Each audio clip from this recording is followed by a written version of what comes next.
ചേച്ചി ചേച്ചി എന്താ പപ്പു? നട്ടുച്ചയ്ക്ക് വീട്ടിൽ കള്ളം കയറിയ പോലെ അറിയില്ലല്ലോ. എവിടെ ചേച്ചിയുടെ അമ്മ? അമ്മയോ? അമ്മ അവിടെ എങ്ങാനും കാണും.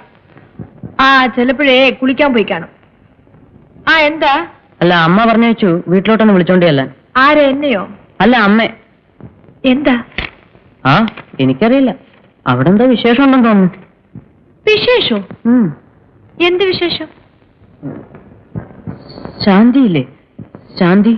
ശാന്തി. ശാന്തി, നമ്മുടെ ശാന്തി. നമ്മുടെ ശാന്തി. ശാന്തി, ഞാൻ നിനക്ക് ചെവി പറഞ്ഞുതരാം. പറ.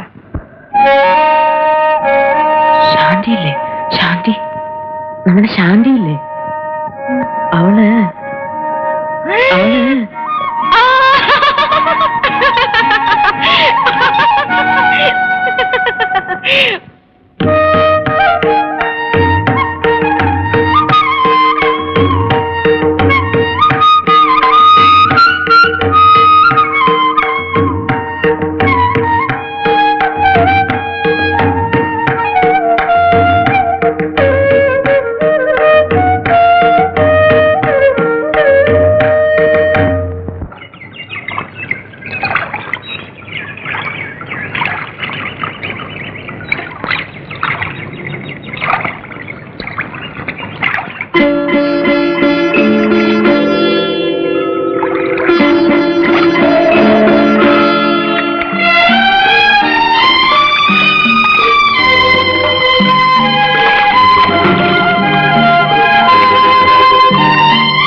വെറുതെ നിൽക്കുകയാണെങ്കിൽ പൂവൊന്ന് പെറുക്കിയെടുക്ക്. വെറുതെ നിൽക്കാന്ന് ആര് പറഞ്ഞു? ചേച്ചി, ഇന്ന് ഞാൻ 2 പുസ്തകം വായിച്ചു തീർത്തു. എന്ത് പുസ്തകം? ഒന്ന് ഇരുട്ടറയിലെ ശവപ്പെട്ടി, പിന്നെ മതി വല്ല ചീത്ത പുസ്തകത്തിന്റെയും പേര് പറയും. അത് നിങ്ങൾക്ക് എങ്ങനെ അറിയാം? എനിക്കറിയാം. ഈയിടെ കമ്പനിയും സെറ്റ് പിടുത്തമൊക്കെ കുറച്ച് കൂടുന്നുണ്ട്. ഞാനത് പറഞ്ഞില്ലെന്നേ ഉള്ളൂ.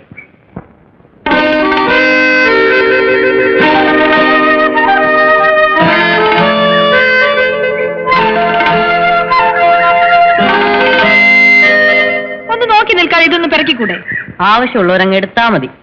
ഒരു ഗമ. പിന്നെ നിങ്ങൾ പറയുന്നതൊക്കെ അനുസരിക്കാൻ ഞാനാരാ? നിങ്ങളുടെ വേലക്കാരനോ? അല്ല, എന്റെ ഏമാൻ.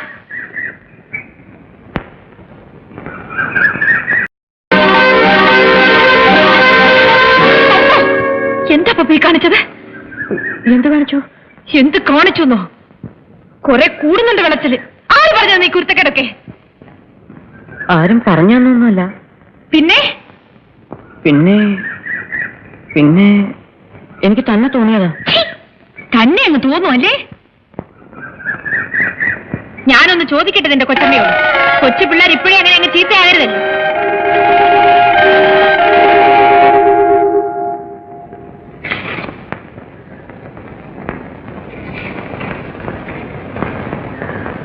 എന്ന് വരുമെന്നാ എഴുതിയിരിക്കുന്നത്? അടുത്ത ആഴ്ച ആള് സ്ഥലത്തെത്തും. പോസ്റ്റ്മാൻ വന്നപ്പോഴേ ഭാരതി ടീച്ചറിന്റെ മുഖത്തെ ഭാവവ്യത്യാസങ്ങൾ ഞാൻ നോക്കുകയായിരുന്നു. ആട്ടെ, കൃഷ്ണനായർ എന്ന് വരുമെന്നാ എഴുതിക്കുന്നത്? തീയതി എഴുതിയിട്ടില്ല. ഭാരതിക്ക് വെക്കേഷൻ തുടങ്ങിയ പിന്നെ കൃഷ്ണനായർക്ക് അവിടെ ഇരിപ്പുറയ്ക്കുവോ? പട്ടാളക്കാരന്റെ ഭാര്യയായുള്ള പാടുമല്ലോ ചേച്ചിക്കറിയാവോ? അതാണ് ഞാൻ പറയുന്നത്. പട്ടാളക്കാര് കല്യാണം കഴിക്കാനേ പാടില്ല. ആണ്ടിൽ 2 മാസമല്ലേ ഉള്ളൂ ദാമ്പത്യം, ബാക്കി 10 മാസവും കാത്തിരിപ്പല്ലയോ. അതുകൊണ്ടായിരിക്കും മാമൻ കല്യാണം കഴിക്കാതെ നിന്നുപോയത്. പിന്നല്ലാതെ നോക്കിയേ, പണ്ട് ഞാൻ ബർമയിലായിരുന്ന കാലം. അന്ന് ഇതുപോലൊന്നുമല്ല, ഒരു 10-25 വയസ്സ് പ്രായം. ഷർട്ട്സും ടീഷർട്ടും ഒക്കെ ഇട്ട് ഒരു ഈവനിങ് വാക്ക് ഉണ്ട്. അതാണ് എന്റെ പ്രാക്ടീസ്. അങ്ങനെ നടന്നുകൊണ്ടിരിക്കുന്നതായ അവസരം നിങ്ങൾ വന്നു. എനിക്കൊരു സംബന്ധാലോചന. അവിടുത്തെ രാജകുമാരി ആയിരിക്കും ആലോചിച്ചുകൊണ്ട് വന്നത്. ഒന്ന് നിർത്തന്റെ ഉടപ്പറന്നവനെ ഈ പുളുവടി. ദേ അവിടെ ആരാണ്ടൊക്കെ കാണാൻ വന്നിരിക്കുന്നു. ഞാൻ ഉടപ്പറന്നവനെ എവിടെയൊക്കെ തിരക്കിയെന്നറിയാമോ? ചേടാ, നീ പറയാനെങ്ങനെ ഞാൻ അറിയുന്നേ? ആ, നീ കൂടെ ട്രെയിനിൽ കയറിക്കോ.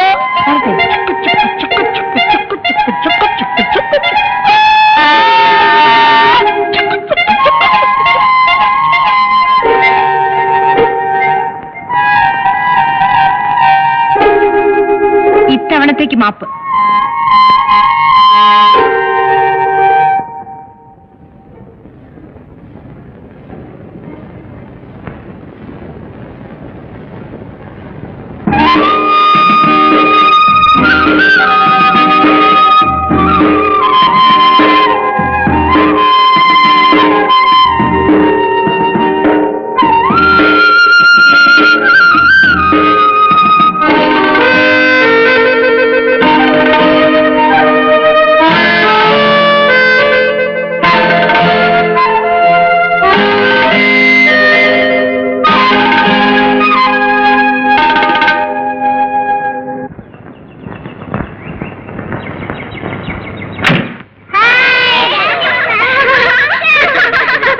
വണ്ടി 1 മണിക്കൂർ ലേറ്റ്. താമസിച്ചപ്പോഴേ ഞങ്ങളത് പറഞ്ഞു. അയ്യോ, അങ്ങനെ ഇന്നത്തെ വണ്ടി നാളെ മറ്റന്നാളെ അങ്ങോട്ട് വളരുന്നില്ലല്ലോ.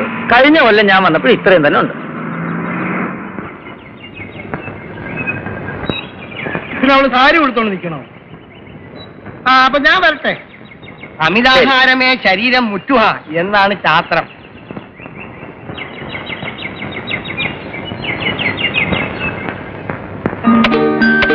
അമ്മയെടുത്ത് തരാം കേട്ടോ.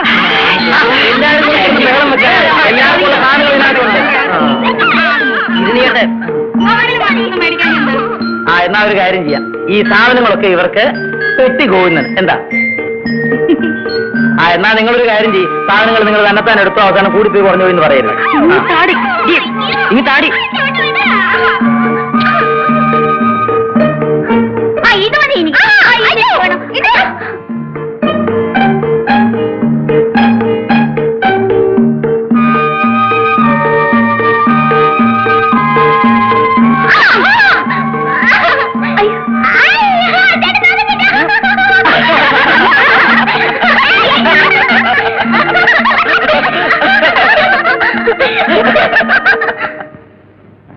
ഒന്നിങ്ങോട്ട് വാ എന്റെ അമ്പാനെ.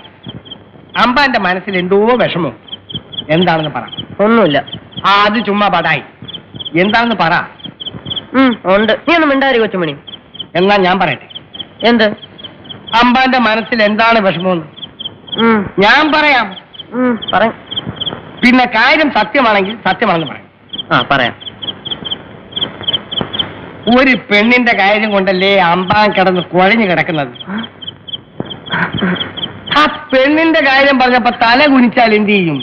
കാര്യം എന്താണെന്ന് തുറന്ന് പറഞ്ഞാലല്ലേ അതിന് നിവൃത്തി ഉണ്ടാക്കാൻ പറ്റൂ. ആട്ടെ, പെണ്ണേതാണ്? ഒരു പെണ്ണ്. പേര് പറ. പേരെന്തിനാ? ഒരു പെണ്ണ്. എന്നാലും പറ. ശരി, പേര് പറയണ്ട. എവിടെ ഉള്ളതാണെന്ന് പറ. ഇവിടെ അടുത്ത് തന്നെ. ആ കളി കളഞ്ഞ് കാര്യം പറഞ്ഞാലല്ലേ സംഗതി നടക്കൂ. അതിന് നിവൃത്തി മാർഗം ഉണ്ടാക്കാമെന്ന്. എങ്ങനെ? അതിന് വഴിയുണ്ട്. എന്ത് വഴി? നേർവഴിയല്ല, ഇടവഴി. എങ്ങനെ? അമ്പ നടന്നതെല്ലാം എന്നോട് പറ. കൊച്ചമ്മണിയോട് പറയുന്ന ഒരു രഹസ്യവും പുറത്തു പോവില്ല. ഓഹോ എന്ന് വിളിക്കുന്നിടത്ത് വരും. പറയുന്നത് പോലെ ചെയ്യും. ആരും മഹാറാണിമാരെ പോലും പഴയ മഹാന്മാര് ഈ വിദ്യ പ്രയോഗിച്ചാണ് കയ്യിലെടുത്തിട്ടുള്ളത്. എന്ത് വിദ്യ? വശ്യം. വശ്യം? ഭസ്മം. ഭസ്മോ? എന്ത് ഭസ്മം? അഗ്നി. മന്ത്രഭസ്മം. എന്റെ കൊച്ചുമുറി തമ്പുരാനെ, എന്താണ് എന്റെ അമ്മ? പിന്നെ ഒരു കാര്യം, വശീകരിക്കാനുള്ള പെണ്ണിനെ ആ കുറി തൊട്ട് ഒന്ന് നോക്കണം. അവൾ ഇങ്ങോട്ട് വന്ന് നോക്കണം കേട്ടോ. ആ സംഗതി റെഡി. പകട 12. പിന്നെ ഒരു കണ്ടീഷൻ, കുളിച്ച് ശുദ്ധമായേ ഭസ്മം തൊടാവും. അത് തൊട്ടാ പിന്നെ അവളത് കാണുന്നത് വരെ കമാന്നൊരു അക്ഷരം മിണ്ടിപ്പോകരുത്. രാത്രി പോയി വിളിച്ചു, പട്ടിയെ പോലെ ഉറക്കപ്പായെന്ന് വന്നു നിന്ന് വാലാട്ടും. എവിടെ കിട്ടും കൊച്ചുമണി ഇത്? ഏത് ഇത്ര ഭസ്മം? ഒത്തിരി പണിയുണ്ട്. ഇണചേർന്നിരിക്കുന്ന ഓന്തില്ലേ, ഓന്ത്, അതിനെ ചാണകം എറിഞ്ഞ് പിടിക്കണം. അതും ഇളകി നിൽക്കുന്ന പശുവിന്റെ ചാണകം. ആ ചാണകത്തിലിരുന്ന് ആ ഓന്ത് ചാടും. അതിനെ എടുത്ത് മച്ചിത്തെങ്ങിന്റെ ഉച്ചിയിൽ വെച്ച് ഉണക്കി പൊടിക്കണം. അതിൽ ഒരു മന്ത്രമുണ്ട്. മച്ചിത്തെങ്ങിന്റെ ഉച്ചി വെച്ച് ഉണക്കുന്നു. നടപ്പുള്ള കാര്യം വല്ലതുണ്ടെങ്കിൽ അത് പറ കൊച്ചുമണി. എന്റെ അമ്പാൻ അതിന് സംശയമുണ്ടെങ്കിൽ ഞാൻ ആദ്യം പറഞ്ഞില്ലേ, ഒരു പെണ്ണോന്തിനെ കണ്ടുപിടിക്ക്. അമ്പാന് വേണ്ടിയിട്ട് ഞാൻ ആണോണ്ടാകാം. ആണോണ്ട്. അമ്പാൻ മനസ്സ് വിടണ്ട. നമ്മുടെ പണിക്കൊരു മന്ത്രവാദ കയ്യിൽ നിന്ന് നമുക്കത് വാങ്ങിക്കാം. കുറച്ച് കാശ് എന്തെങ്കിലും കൊടുക്കേണ്ടി വരും. തൽക്കാലം ഒരു 5 രൂപയുടെ സാധനങ്ങൾ വാങ്ങിച്ചിട്ടേ ഒരു പൂശ അങ്ങോട്ട് പൂശാം.